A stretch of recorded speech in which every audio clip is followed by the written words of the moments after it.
5 روش طلایی برای رفع چین و چروک پوست صورت.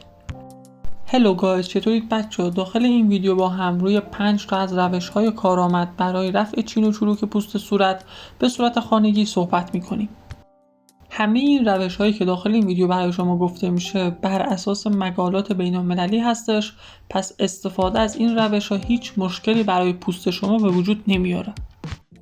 و همچنین همه این روش‌ها رو میتونید که داخل خونه انجام بدید. اولین روش ماسک آلوورا با خیاره که میتونه که یکی از بهترین روش‌ها برای رفع چین و چروک پوست صورت باشه. برای تهیه این ماسک ژل آلوورا رو با نصف خیار تازه خرد شده مخلوط میکنیم و بعد روی پوست صورت خودمون میزنیم و 15 دقیقه صبر میکنیم.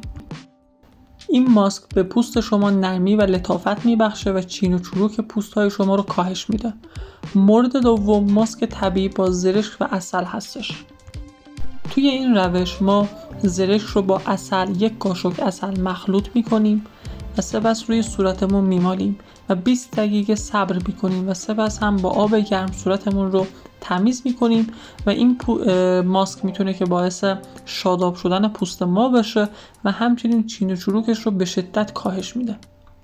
ماسک و روش سوم ماسک ژله‌ای پرتقال با عسل هستش که ما 1 قاشق عسل رو با کمی پرتقال خرد شده مخلوط میکنیم که حالت خمیری به خودش بگیره. بعد روی پوست صورت خودمون میمالیم و بعد از اون 20 دقیقه صبر میکنیم و سپس صورتمون رو هم با آب گرم تمیز میکنیم. این کار باعث میشه که چین و چروک های صورتمون کامل رفع بشه و تبدیل بشه به یک پوست کاملا لطیف و نرم. روش سوم ماسک طبیعی آووکادو با روغن زیتون هستش که ما آووکادو رو با روغن زیتون مخلوط میکنیم. سعی میکنیم که آووکادو حالت خمیری به خودش بگیره و بعد از اینکه این دوتا رو با هم خمیر کردیم، مخلوط کردیم، روی صورت خودمون میزنیم و 20 دقیقه صبر میکنیم.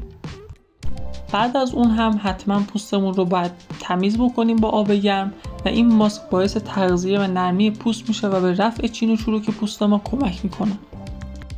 آخرین روش ماساژ صورت با روغن خراتینه که ما کمی روغن خراتین رو به پوست صورت خودمون میزنیم و 20 دقیقه روزانه ماساژ میدیم.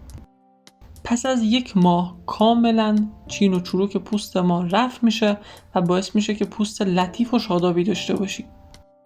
داخل ویدیو برای شما 5 تا روش آموزش داده شد که چطور بتونیم که ماسک صورت بسازیم که چین و چروک صورت ما کاملا برطرف بشه. حتما از این روش ها داخل خونتون استفاده بکنید. اگر که نظری داشتین برام کامنت بکنید و اگر که تا الان کانال من رو ساب نکردی حتما ساب بکن و ویدیوهام رو هم تا آخر نگاه کن.